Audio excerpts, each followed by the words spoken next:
Well, with holiday travel in mind, let's turn to Chief Meteorologist Jeremy Lagoon. I guess the good news with not really getting any winter storms is traveling shouldn't be that bad, right? Right, but they'll still blame it on weather. Yeah, I mean, yeah.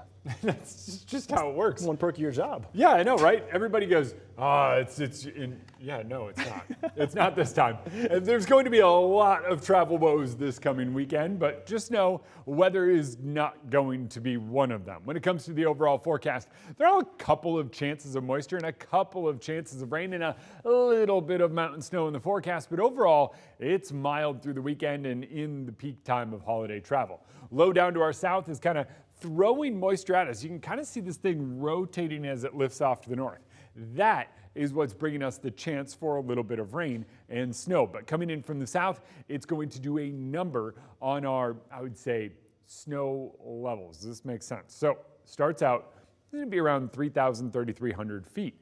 Then, because it's coming in from the south, watch how this works. So a little bit of kind of wintry mix and snow in a couple of areas, but then, I missed a pause point. Then, as it lifts off to the north, it's widespread snow up north and in higher elevations. But as that whole system kind of works its way to the north, we eventually pull in some of the heat that's currently down to our south. Because of that, our snow levels go from about 3,300 feet up to about 5,000 or 5,500 feet because of that southerly advection of warm, moist air. That kind of keeps the rain in the forecast through tomorrow, kind of on and off showers throughout the day. I think it's one where it's not a full-on rainy day, but expect a few showers on and off throughout the entire day. That's kind of the way I would say this one works.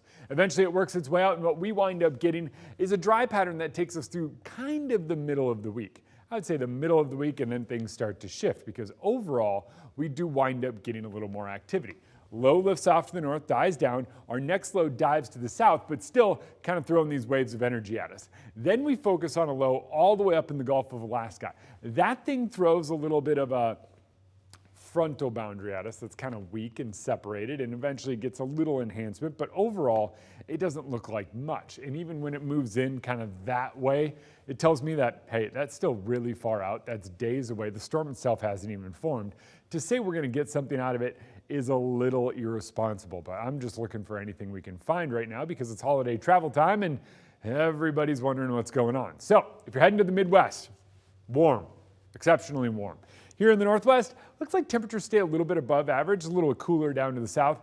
It is going to be wet, so it is likely that somewhere in here winds up with a bit of a tricky travel mess, but overall things are expected to be pretty mild, including here in Spokane. Driving over to the west side, maybe a little snow on Friday up and over, I would say, Snoqualmie Pass, but other than that, it is mild and kind of warm.